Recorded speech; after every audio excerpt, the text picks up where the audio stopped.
Bonjour à toutes et à tous, aujourd'hui on se retrouve pour un tuto du bosquet et on va faire un brin de muguet, enfin plusieurs brins de muguet, pour fêter le 1er mai et donc la fête du travail. J'ai fait le croquis, donc je suis partie d'une photo de brin de muguet, donc de la plante directement, que j'ai trouvée sur internet. Comme souvent, je vais vous conseiller de soit prendre une plante que vous avez directement chez vous, si vous vous êtes offert du muguet ou si vous avez offert du muguet, ou si vous n'en avez pas, de prendre en référence des photos que vous pouvez trouver facilement sur internet. Vous pouvez prendre soit directement une photo de plante, soit si vous avez vraiment des difficultés à dessiner à partir d'un modèle, vous pouvez aussi imprimer une photo, la décalquer pour avoir les contours. Ça vous permet d'avoir un croquis bien net pour démarrer.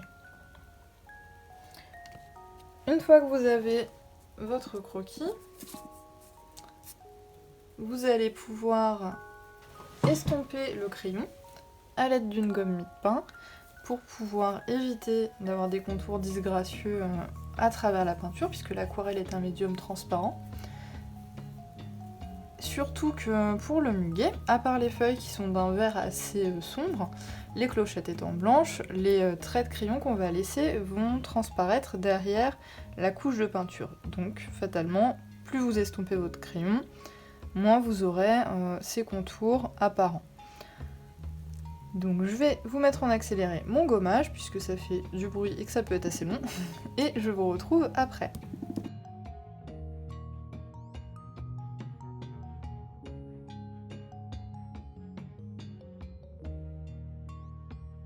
Donc vous voyez, le croquis est estompé. J'ai encore les traits apparents pour me guider dans la peinture, mais j'aurai moins les contours qui vont transparaître derrière ma peinture une fois que je vais la poser sur la feuille. On va avoir besoin de vert foncé. Moi je vais prendre Exotique du Pigmentarium. Et on va avoir besoin de faire un gris très pâle pour les clochettes, pour faire ressortir en fait le blanc. Vous pouvez légèrement le verdir si vous le souhaitez, puisque à l'intérieur du muguet on a par transparence le vert qui va ressortir. Donc vous pouvez prendre un gris que vous pouvez légèrement verdir si vous le souhaitez, mais il faut que ça soit très pâle. Moi je vais partir sur brume du Pigmentarium toujours.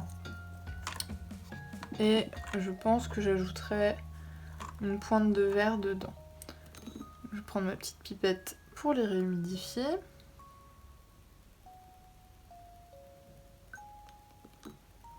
Et on va travailler avec deux pinceaux aujourd'hui. Un pinceau bourron de taille moyenne. Donc là j'ai le numéro 7 de chez Pinceau Léonard de la gamme Aquastyle. Et pour faire les détails, dans les clochettes et aussi sur les feuilles, je prendrai mon petit pinceau traceur qui est toujours de la marque Pinceau Léonard, puisque c'est avec cette marque de pinceau que je travaille toujours. On va travailler par couche sur cette peinture pour donner de la profondeur à la fleur.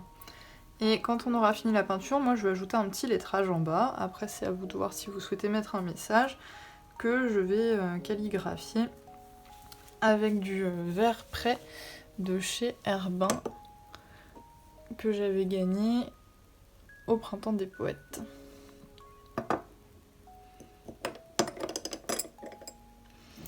Donc c'est parti. Première chose que je vais faire, c'est la première couche des feuilles et des tiges. Alors les feuilles sont beaucoup plus sombres que les tiges. Donc je vais commencer par préparer un vert assez vif. Et ce que je vais faire, c'est que je vais commencer par l'étaler sur les feuilles et ensuite je l'étirerai au niveau de mes tiges.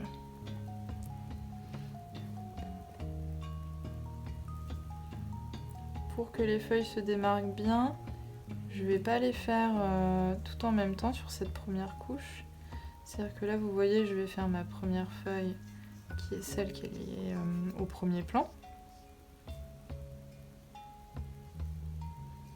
La feuille de muguet est bien pointue, donc faut pas hésiter à y aller avec le bout de votre pinceau.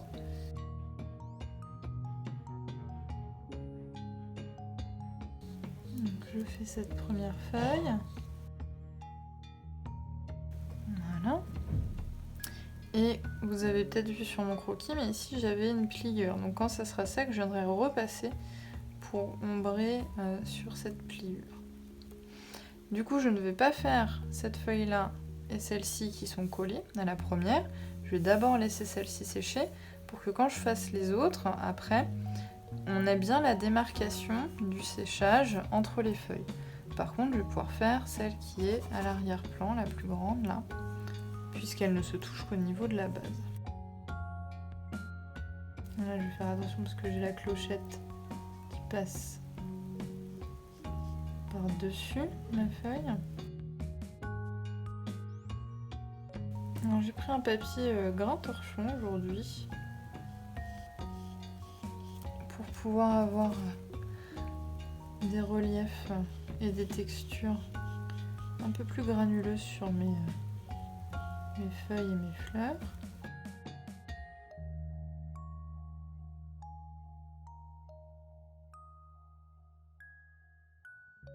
Et donc pendant que ces deux-là sèchent bien, je vais aller commencer mes tiges. Alors je vous ai dit que les tiges, j'allais les faire plus claires, donc je mouille mon pinceau dans mon pot d'eau et je vais venir réétaler ma couleur à côté. Et vous voyez, j'ai un vert qui va être plus tendre puisqu'il y a plus d'eau, il est plus dilué. Je vais retourner mon aquarelle pour avoir une meilleure aisance dans mon geste.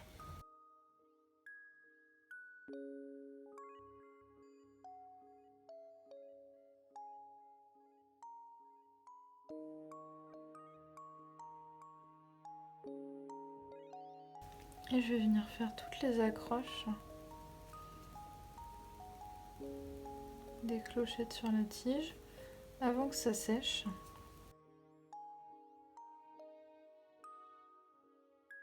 Pour que ce soit bien uniforme. Le problème c'est que si j'attends que ça sèche, enfin si je suis un petit peu lente et que ça sèche de trop, on va avoir des démarcations entre la tige et les accroches des clochettes et donc ça sera moins naturel, ça fera un peu comme une démarcation en fait à l'endroit où vient s'accrocher l'accroche de la clochette sur la tige. Donc il faut que vous ayez une tige qui reste bien humide le temps de faire vos accroches de clochettes, quitte à remettre de la peinture un peu dessus.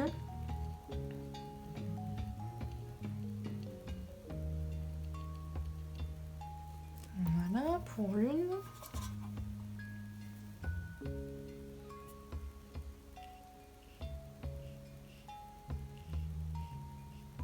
Il faut bien penser aussi que vous avez une tige qui va devenir de plus en plus fine, de plus en plus étroite à mesure qu'on avance vers le bout. Et bien faire attention quand vous avez des clochettes qui passent devant à ne pas déborder sur la clochette, mais à bien venir longer au bord.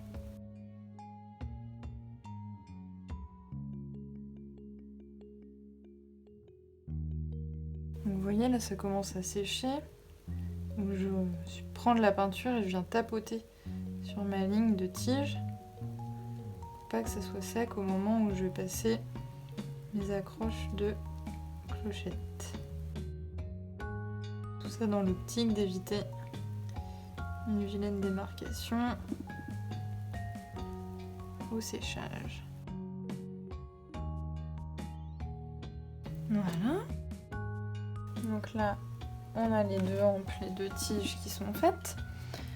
C'est à peu près sec en dessous, donc on va pouvoir reprendre le vert le plus sombre, faire les autres feuilles.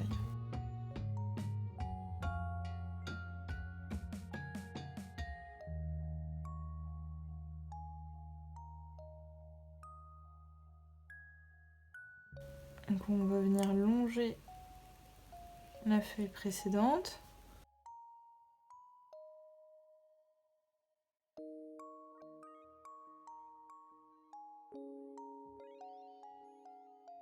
Voilà. Donc je vais attendre qu'elle sèche avant de faire la dernière pour qu'ici on ait aussi une démarcation. En attendant, je vais pouvoir repasser légèrement sur ma pliure, ici et ici. Là, je vais bien laisser sécher pour pouvoir commencer les clochettes et faire ma dernière feuille. Donc je vais passer un petit coup de sèche-cheveux pour aller plus vite.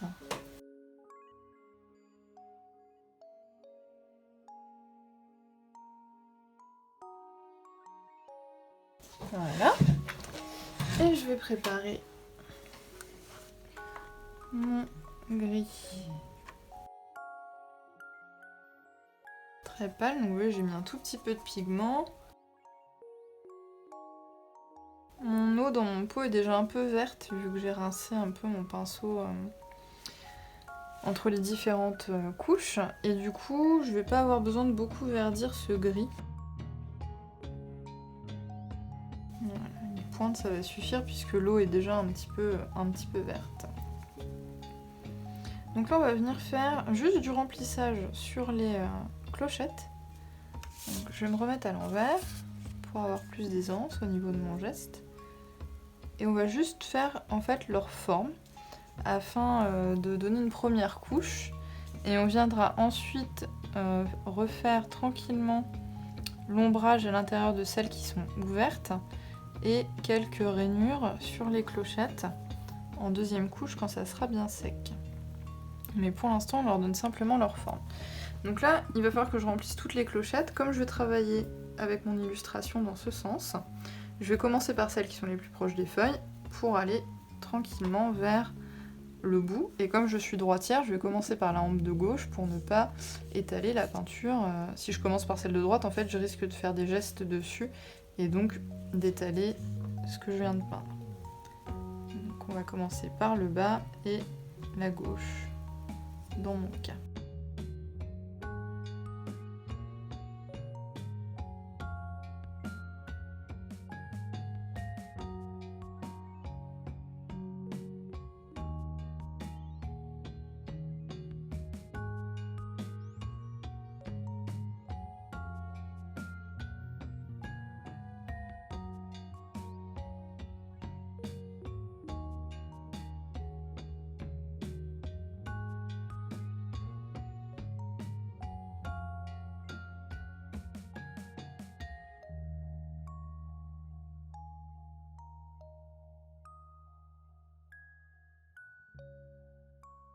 Oui, je remélange bien à chaque fois que je vais reprendre de la peinture pour remettre en suspension mes pigments.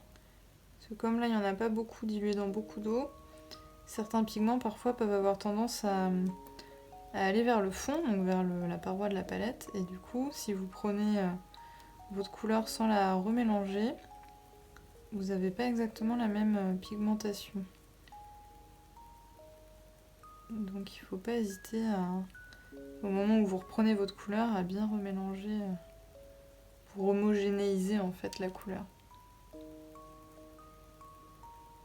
Surtout là en faisant les fonds, on ne cherche pas pour l'instant la nuance, on cherche à faire ressortir la forme. Donc c'est important que ça soit à peu près de la même couleur.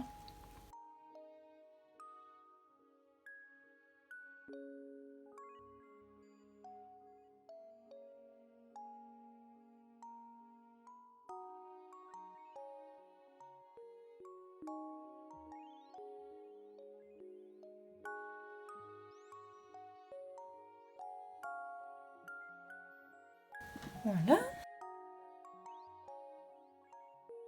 J'ai dû aller chercher mon chargeur. Donc, je disais, nous avons fini de faire les petites clochettes. On va laisser sécher tranquillement et on va pouvoir faire la dernière feuille ici et commencer les détails des feuilles pendant que nos petites clochettes sèchent tranquillement. Donc je reprends mon vert le plus sombre. Je vais longer les feuilles qui étaient déjà peintes.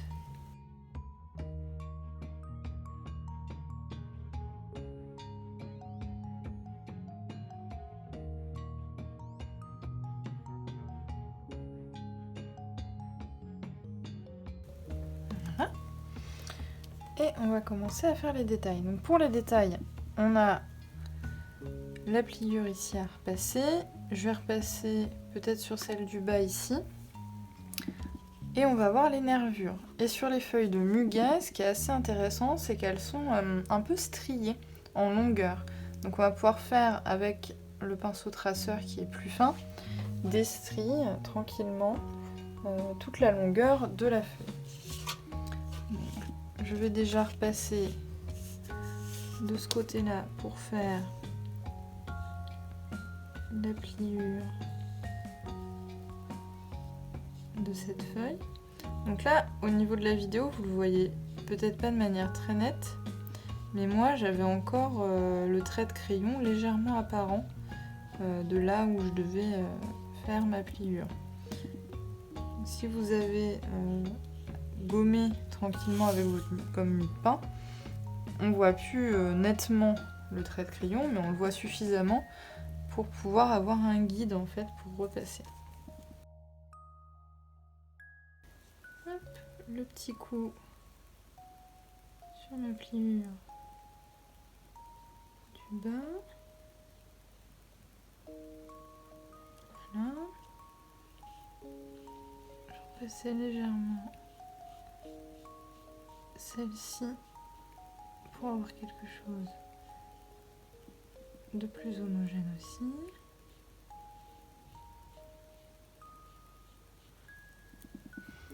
Et je vais passer avec mon pinceau traceur aux nervures.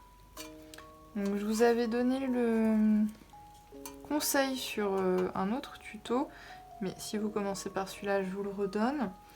Pour faire les traits, c'est toujours plus simple en tirant en tirant votre trait vers le haut dans un mouvement ample qu'en allant vers le bas comme ça, parce que vous risquez de plus facilement trembler avec votre poignet. Donc il faut s'entraîner pour avoir des traits les plus nets possibles, il n'y a pas de secret, mais en tirant, ça sera toujours plus facile qu'en ramenant votre bras vers vous. Donc la nervure, elle va se situer là, donc on la voit pas en bas. Et on va lui faire de manière parallèle plein d'autres petites stries. Vous n'êtes pas obligé de recharger votre pinceau à chaque fois, ça permettra d'avoir de la nuance aussi au niveau de vos stries. Elles ne sont pas obligées d'avoir toutes non plus exactement le même écartement. Je retourne pour avoir plus d'aisance. Ici ma strie centrale est là.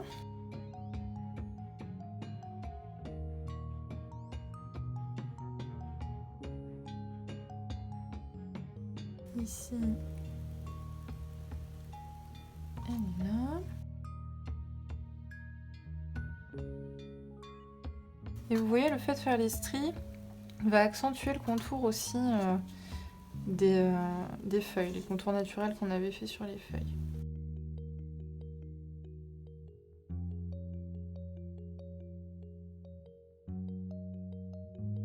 Je vais repasser légèrement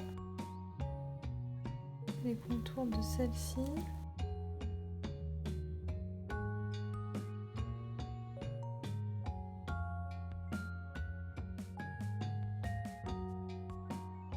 Voilà. Et on va pouvoir travailler sur les clochettes si on veut ajouter un peu plus de détails. Donc là vous voyez au niveau des feuilles, moi le niveau de détail il me satisfait. Au niveau des clochettes, on les voit bien. Mais j'aimerais rajouter l'intérieur en fait.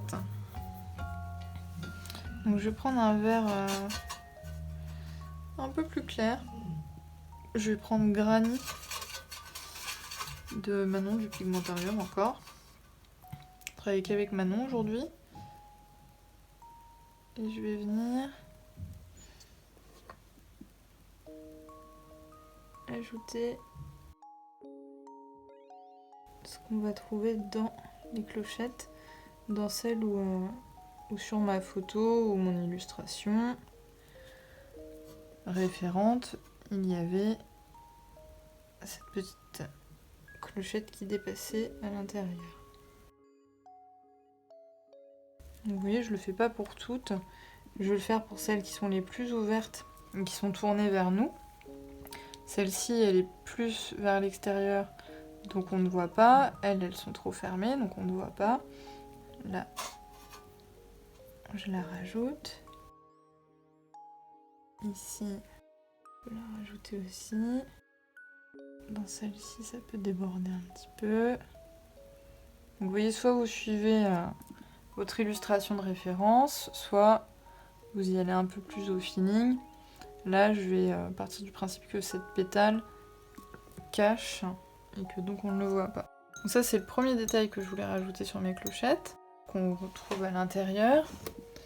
Et maintenant, j'aimerais bien affiner un peu les clochettes en elles-mêmes, les pétales blancs. Donc je vais reprendre mon gris que je vais reverdir un tout petit peu plus qu'il ne l'était déjà. Et pour avoir un trait vraiment très fin, avec mon traceur là, je vais bien mélanger pour avoir la même pigmentation tout le temps. Et je vais venir sur ma palette tracer quelques traits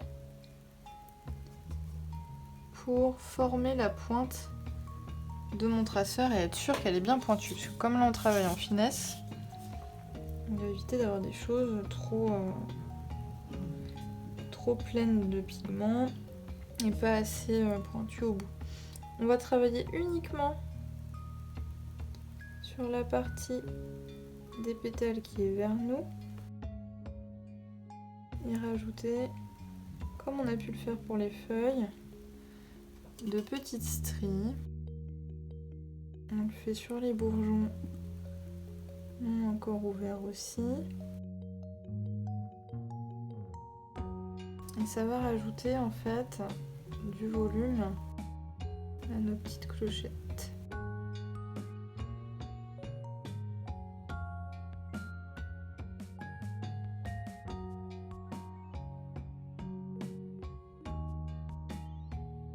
On essaie d'amener les stries vers le même départ au niveau de la tige.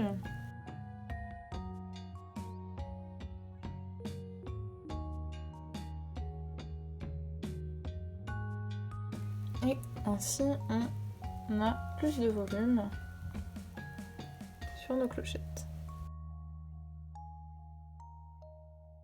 Personnellement, je ne vais pas rajouter plus de détails.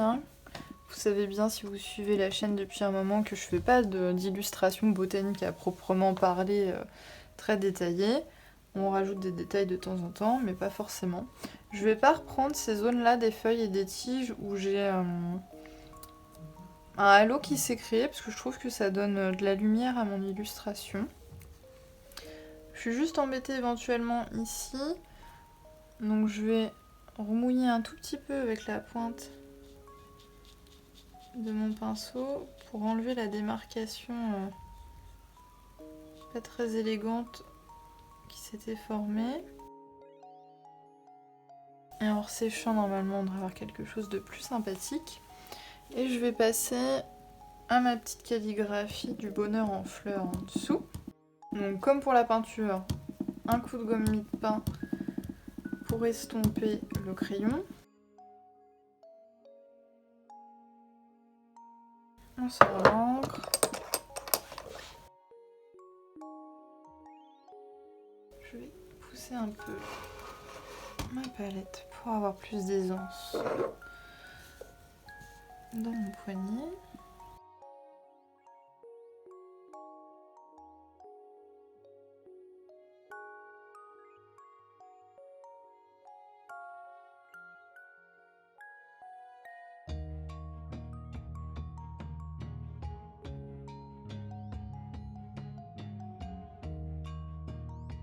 Donc pareil, on va laisser sécher. Quand on aura tout laissé sécher, pour enlever les traits de crayon derrière la petite calligraphie, le petit lettering, et les traits de crayon qui dépasseront des clochettes, on utilisera la gomme mie-de-pain tout doucement pour éviter les bavures et d'enlever de la peinture ou de l'encre. Et vraiment, je vous conseille de bien laisser sécher ou de passer au sèche-cheveux avant de gommer pour être sûr de ne pas faire de bavure, parce que si je gomme tout de suite, même si ça a l'air à peu près sec, je vais faire baver mon encre, c'est sûr. Donc prenez votre temps, ne vous pressez pas quand c'est comme ça, parce que c'est le meilleur moyen de détruire votre illustration ou votre calligraphie en allant trop vite. Donc moi, je vais sécher tout ça et je vous prendrai ensuite une petite capture plus rapprochée de l'illustration.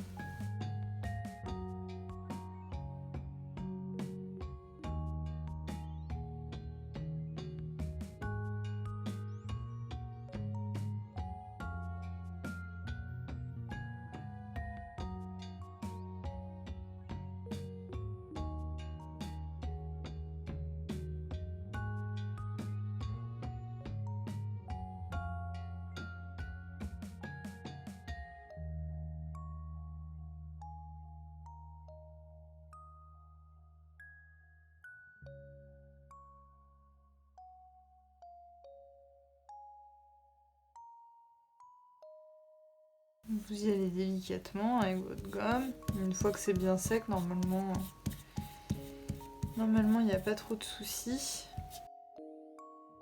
Et ça va vous permettre, en fonction des formes que vous avez réussi à peindre avec votre pinceau, d'effacer les contours initiaux que vous n'auriez pas suivis pile poil avec la peinture. Et comme ça, vous gagnez en netteté sur le rendu final de votre illustration.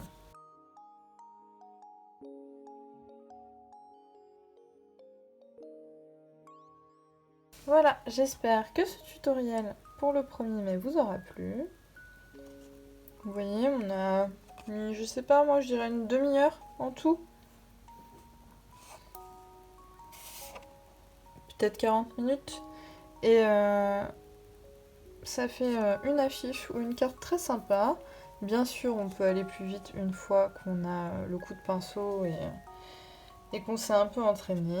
Mais voilà, une petite session, une demi-heure, une heure de temps pour faire une petite affiche sympa pour le 1er mai. Bonne fête à tous et à bientôt. N'hésitez pas à vous abonner si le tutoriel vous a plu. Les vidéos du Bosquet sortent tous les dimanches, soit des tutoriels, soit des hauls, ça dépend. Et mettez-moi un pouce ou un commentaire pour m'encourager si vous le souhaitez. Et n'hésitez pas à me partager vos petites créations sur Instagram, je les reposte toujours et ça me fait plaisir de voir que les tutos sont utiles à d'autres. Au revoir!